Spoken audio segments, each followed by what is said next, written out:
should like do these things that make you look really cool and macho.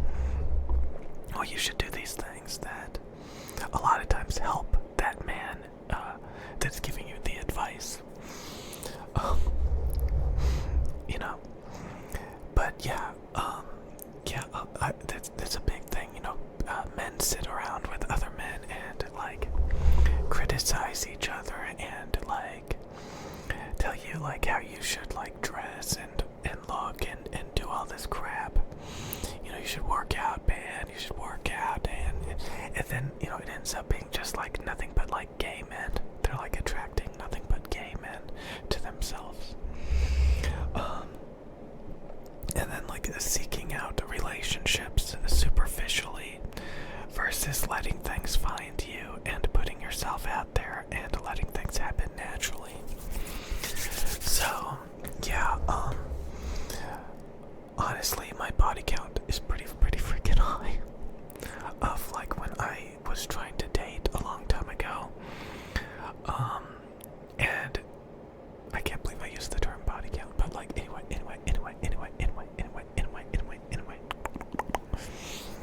You know, I dated a lot over the course of just a handful of years. And it was like, you know, it was superficial. It was like just trying to get in relationships as quickly as possible.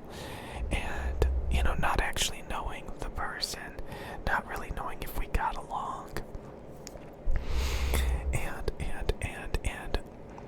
it got to the point that I gave up. I literally gave up. I stopped trying to date completely. And as soon as I did that, you know, I started putting myself out there and, you know, I stopped hanging out with the bros.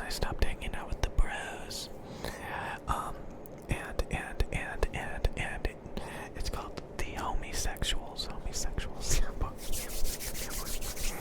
You know, those guys that just hang out with nothing but men and they argue and bicker and they get nothing done. You know, I've seen it in real life and I've seen it, you know, in online communities, but like, you know, they just sit around and insult each other all day and they crack jokes and, you know, they care about stupid hobbies that they don't even agree with each other. They just argue, you know. So,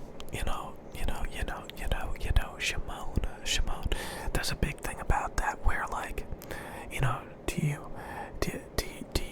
would you rather like, I don't know, I don't even want to like try to come up with examples, but like, basically who do you value more, your girl, like your girlfriend, or your homies? It's like, oh man, the homies are the, you know, the best, you know, I can't betray the homies, you know, kind of like, oh, my girl is just boring and, you know, we don't have anything to talk about, but my homies, man, oh, we talk about all this stuff and like, you know, so you end up with like this echo chamber of like men just sitting around hanging out with each other and not really knowing how to communicate with women or being in situations where they, you know, can interact with, you know, women and have normal relationships and stuff. So yeah, like going out of your way to try to date is very stressful, and you end up like just getting with a lot of people that it doesn't go anywhere. And the best thing I ever learned was like to just, you know, live life and just put yourself out there and just be out there doing things, you know. And you'll meet people without even trying, without even wanting to, like they just come into your life, you know. And I found those relationships to sometimes be really good. But like again, when you're trying to date and you're just going out of your way, it just does not work really, because those people tend to be, you know, toxic or have issues, and you know they're desperately looking for their own reasons. It's just so it's better to just like live life and, you know, enjoy yourself and do things, and don't hang out with the homies. Don't hang out with the homies. Don't hang out with the homies, cause that gay boy. Yeah, boy.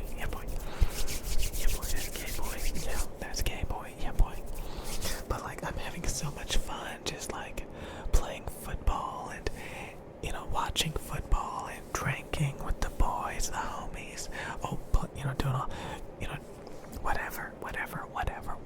It's gay. It's the gayest shit you ever seen if you think about it. Straight men hanging out, it's the gayest thing you ever seen. It's the gayest thing you ever seen. And like I said, most of the time you're wasting your time. You're not getting anything from it. You think you are, but like you're just arguing and bickering. And maybe you're just having a gay old time.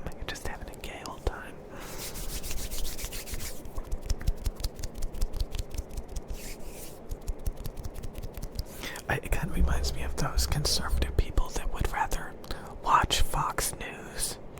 They would rather sit around and watch Fox News or the radio, conservative radio, all the while like ignoring their kids, ignoring their family.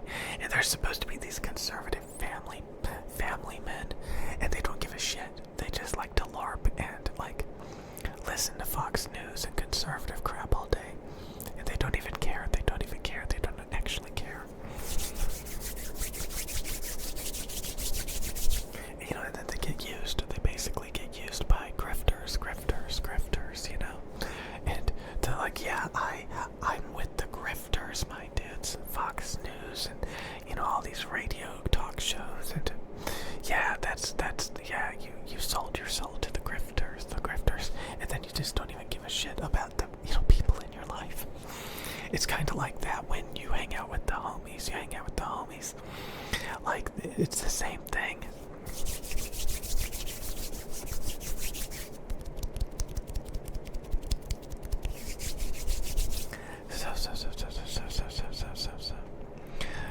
Men not knowing what. And again, men criticizing other men. Like, oh, man, you should like really work out, or you should really dress up. This, dude, you're gay.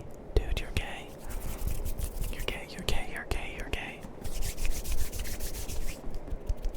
You should work out at the gym, bro. I want to see your abs, bro. I want to see your big bulky muscles, bro. I bet you do. Welcome to the LGBTQIA plus community. Welcome to the LGBTQIA plus community, my dudes. And my transitioning dudettes.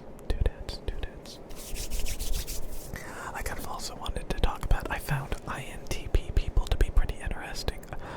Personality types of INTP. Since I have an INTJ personality, I'm pretty cold, pretty methodical, pretty blunt, pretty straightforward. And INTP people, they're actually usually pretty happy. They tend to enjoy themselves, and they like to have like deep, discussions and stuff.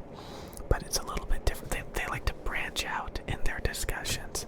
INTJs like to narrow in and basically consolidate and perfect their discussions, while INTPs like to, explore and branch out. And INTJs like to kind of like cherry pick what the INTP is thinking and doing, So it's kind of an interesting way of interacting with since I'm an INTJ, like a lot of times when I talk to like INTPs, they're pretty deep. They think very similar to INTJs, but like they're more friendly, they're more sociable, and like they're willing to have deep discussions with INTJs,